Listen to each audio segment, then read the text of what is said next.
مرحبا بكم جميعا، ويسرنا أن نرحب بكم مرة أخرى على القناة. اليوم سنغوص عميقا في أحدث وأهم التطورات في قضية شغلت الأمة بأكملها، قضية مولينكس وآدم في طنجة. تماما عندما ظننا أن التحقيق بدأ يبطئ، ظهرت معلومات مذهلة حقا، وتشير الآن إلى المراحل النهائية لهذه القصة المعقدة والمأساوية. لذا أحضروا فنجان قهوتكم، اجلسوا براحة، ولنحلل معا ما يحدث في الوقت الحالي. على مدار الأسابيع الماضية كانت التكهنات والشائعات تتداول على الإنترنت، ولكننا الآن نمتلك تفاصيل مؤكدة من مصدر قريب جدا من التحقيق. لقد كشف ناشط بارز في مجال حقوق الإنسان معلومات حصرية تؤكد أن مرحلة مهمة قد تم الوصول إليها.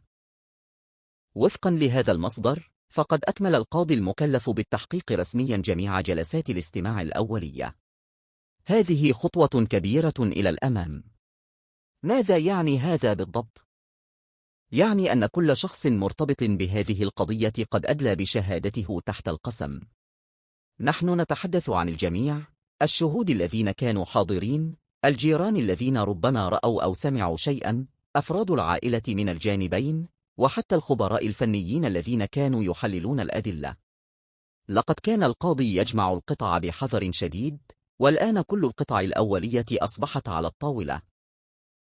لكن هذا ليس كل شيء، فالقاضي أصبح الآن بحوزته كل تقرير جنائي بشكل كامل، بما في ذلك جميع التحاليل الطبية ونتائج المختبر الجنائي، وبالأخص كل البيانات الإلكترونية التي تم استرجاعها. تعد هذه البيانات مفتاحاً، لأنها تحتوي على معلومات من الهواتف وأجهزة الحاسوب وأي أجهزة أخرى كانت داخل الشقة وقت الحادث. ومن المتوقع أن توفر هذه التقارير طبقة علمية موضوعية للأقوال البشرية المتناقضة في كثير من الأحيان، مما يساعد على وضع جدول زمني أوضح للأحداث. وأكد الناشط أن التحقيق كان دقيقا جدا، وتشير التقارير إلى أن بعض جلسات الاستماع استمرت حتى وقت متأخر من الليل. لم يكن مجرد سؤال وجواب سريع، بل كان عملية شاملة بسبب حساسية القضية وتعدد التناقضات التي ظهرت في التصريحات الأولية المقدمة للشرطة. لقد كانت عائلة الضحية قوة مؤثرة طوال هذا المسار. لقد كانوا يضغطون بلا كلل من أجل الشفافية التامة، وأصروا على ألا يترك أي حجر دون قلبه. وكان فريقهم القانوني مركزا بشكل خاص على اللحظات التي سبقت مباشرة وتلت المأساة، فهم يريدون تفصيل الأحداث دقيقة بدقيقة، وخاصة ما يتعلق بتوقيت الاتصال الأول للطوارئ، متى تم، ومن قام به، وما الذي قيل. قد تكون هذه التفاصيل حاسمة لفهم الظروف المحيطة بالحادث، وقد تدعم أو تدحض الروايات المقدمة حتى الآن. إن إصرارهم أن التحقيق لا يقتصر فقط على الحدث ذاته، بل على السياق الكامل المحيط به.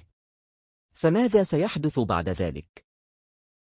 هنا تصبح الأمور مثيرة جدا وربما حاسمة. من المتوقع الآن أن يقوم القاضي المكلف بالتحقيق بجدولة ما يعرف بجلسات المواجهة. هذه مرحلة حاسمة في أي تحقيق قضائي من هذا النوع. في هذه الجلسات سيتم إحضار الأشخاص الرئيسيين الذين تتناقض شهاداتهم أمام القاضي وجها لوجه.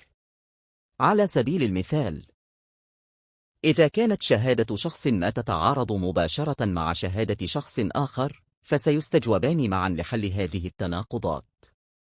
الهدف هو تحدي رواياتهم، ومراقبة ردود أفعالهم، وتحديد أي نسخة من الأحداث أكثر مصداقية وأقرب إلى الحقيقة. إنها دراما قانونية عالية المخاطرة، ونتائج هذه المواجهات ستؤثر بشدة على القرار النهائي للقاضي. اعتمادا على ما يحدث في هذه الجلسات، لدى القاضي خياران رئيسيان. أولا، إذا اعتبرت الأدلة قوية بالقدر الكافي وظهرت صورة واضحة، يمكن للقاضي إحالة الأطراف المعنية إلى المحاكمة. وهذا يعني أن القضية تنتقل من مرحلة التحقيق إلى المحكمة الجنائية، حيث ستعقد محاكمة علنية لتحديد الذنب أو البراءة. الاحتمال الثاني هو أن يشعر القاضي بأن هناك أسئلة لم تجب بعد. أو أن هناك حاجة إلى مزيد من الأدلة. في هذه الحالة، يمكن للقاضي أن يأمر بإجراء تحقيق تكميلي يطلب فيه مزيداً من التحاليل، مقابلات جديدة مع الشهود، أو دراسة أعمق لبعض الأدلة المحددة. وهذا يعني تمديد مرحلة التحقيق. مهما كانت النتيجة، نحن على أعتاب قرار كبير سيحدد مسار بقية هذه القضية. السبب الذي جعل هذه القضية تجذب اهتماما جماهيريا هائلا في المغرب وخارجه هو الغموض الكبير حول اللحظات الأخيرة. ماذا حدث فعلا داخل تلك الشقة؟ لقد كان الجمهور متعطشا للإجابات، وقد أدى ذلك للأسف إلى انتشار الكثير من المعلومات المضللة والشائعات الغير المؤكدة على وسائل التواصل الاجتماعي. وقد وجه الناشط في مجال حقوق الإنسان الذي شارك هذه التحديثات نداء قويا للجمهور، حثا الجميع على التحلي بالصبر والثقة في العملية القضائية. من المهم جدا السماح لنظام العدالة بأن يقوم بعمله دون التأثر بالتكهنات على الإنترنت. والحقيقة أن الطريقة الوحيدة للوصول إلى الحقيقة الحقيقية هي من خلال التحقيق الرسمي المنهجي الجاري حاليا. فالاعتماد على الشائعات لا يعيب العملية فحسب، بل يمكن أن يتسبب أيضا في ألم هائل للعائلات المعنية.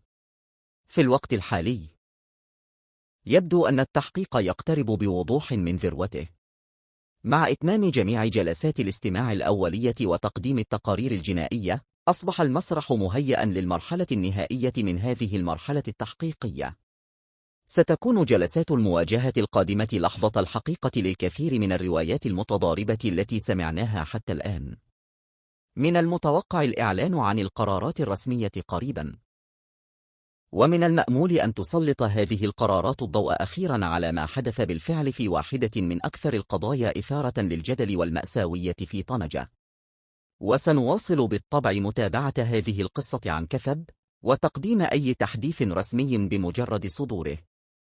إن السعي لتحقيق العدالة غالبا ما يكون طريقا طويلا وشقا، ولكن يبدو أننا الآن أقرب من أي وقت مضى إلى الوصول إلى نقطة تحول مهمة. شكرا جزيلا لمشاهدتكم واهتمامكم المستمر بالسعي وراء الحقيقة. إنها حالة معقدة، ومشاركتكم تساعد في الحفاظ على الطلب على الشفافية حيا. ما رأيكم في هذه التطورات الأخيرة؟ شاركوا أفكاركم في التعليقات أدناه، ولكن من فضلكم، لنحافظ على النقاش محترما ومركزا على الحقائق المعروفة.